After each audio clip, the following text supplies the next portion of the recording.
Assalamualaikum warahmatullahi wabarakatuh.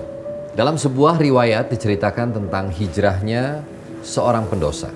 Ia adalah Israf, seorang perampok yang terkenal kejam, tanpa ampun saat merampas harta orang lain, dan tanpa belas kasihan saat memilih orang yang akan ia rampok. Puluhan tahun menjalani profesi sebagai perampok tidak membuat Israf kemudian merasa puas. Ada rasa kosong di hatinya yang membuat ia terusik. Apakah karena dosanya? Mungkin. Perasaan bersalah juga takut akan balasan yang akan ia terima atas segala perbuatan buruknya itu terus menghantuinya di setiap malam-malamnya.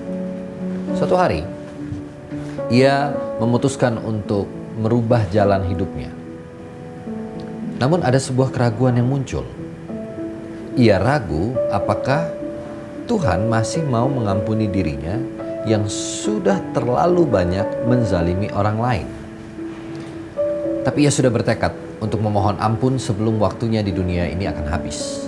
Ia kemudian pergi mencari orang-orang saleh di negerinya itu, bertanya ke orang saleh satu ke orang saleh yang lain. Tapi belum juga ia mendapatkan jawaban yang memuaskan batinnya. Hingga pada suatu siang, ia bertemu dengan seorang alim yang hendak pergi ke masjid untuk menunaikan sholatnya. Diikuti beberapa orang alim tersebut sampai tiba di masjid. Israf tidak berani masuk karena sadar akan dosa-dosanya. Kemudian bertanyalah orang alim tersebut, "Wahai saudaraku, kenapa engkau tidak masuk?" "Masuklah, karena Allah membuka pintu rumahnya untuk siapa saja." Israf pun menjawab, "Sesungguhnya aku malu. Aku takut apakah aku bisa menjadi orang baik dan apakah Tuhan akan menerima tobatku ini?" Sang alim pun tersenyum. Bisa, sungguh sangat bisa. Tidak ada yang akan menghalangi seorang hamba untuk bertaubat kepada Tuhannya. Dan tidak ada zat yang lebih pemaaf dibandingkan dengan Allah Sang Maha Pemaaf. Mendengar jawaban sang alim, Israf pun akhirnya masuk ke dalam masjid dengan bimbingan sang alim. Israf pun berhijrah, hidupnya berubah, hatinya menjadi lebih tenang, malam-malamnya pun menjadi semakin nyaman. Dan ia yakin, jika ia ingin berubah, maka yang bisa merubahnya adalah dirinya sendiri, bukan karena orang lain. Saat kita harus memaknai kata hijrah, maka yang akan tergambarkan adalah sebuah perpindahan dari satu keadaan untuk memilih bergerak maju ke keadaan yang semoga lebih baik. Saya tidak pernah menyadari sepenuhnya bahwa saya harus berubah. Namun perubahan adalah sebuah kewajaran juga kesadaran bahwa banyak hal yang mengalami dinamikanya tersendiri. Bagi saya, hijrah tidak harus selalu mengenal bulan.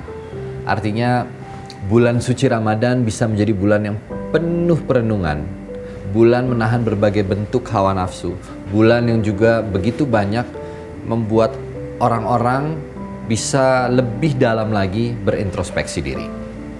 Memperkokoh niat dan mengoptimalkan daya upaya untuk menaati segala perintah dan larangan Allah. Maka inilah sebenarnya juga bagian dari esensi hijrah. Perbaiki niatnya juga untuk apa kita berhijrah. Apakah hanya untuk dunia semata atau untuk masa kekal di akhir nanti? Karena semua hasil perbuatan itu ada niat awalnya. Berubahnya manusia menjadi makhluk yang lebih baik tidak lepas dari pengalaman akan dunia masa lalunya. Begitu pula dengan proses berhijrah. Banyak cerita dari masing-masing manusia akan prosesnya sendiri. Tidak ada yang perlu disesalkan akan kejadian di masa lalu, karena itu menjadi pembelajaran tersendiri untuk diri kita. Sekali lagi, bagi saya, perubahan yang berkelanjutan untuk hal yang semakin baik adalah sebuah keniscayaan. Imam Ali bin Abi Thalib pernah berkata, "Barang siapa yang hari ini lebih baik dari hari kemarin, maka ia adalah orang yang beruntung.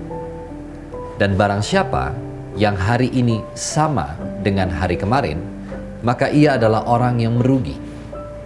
Dan barang siapa yang hari ini lebih buruk dari kemarin, maka ia adalah orang-orang yang celaka. Wassalamualaikum warahmatullahi wabarakatuh.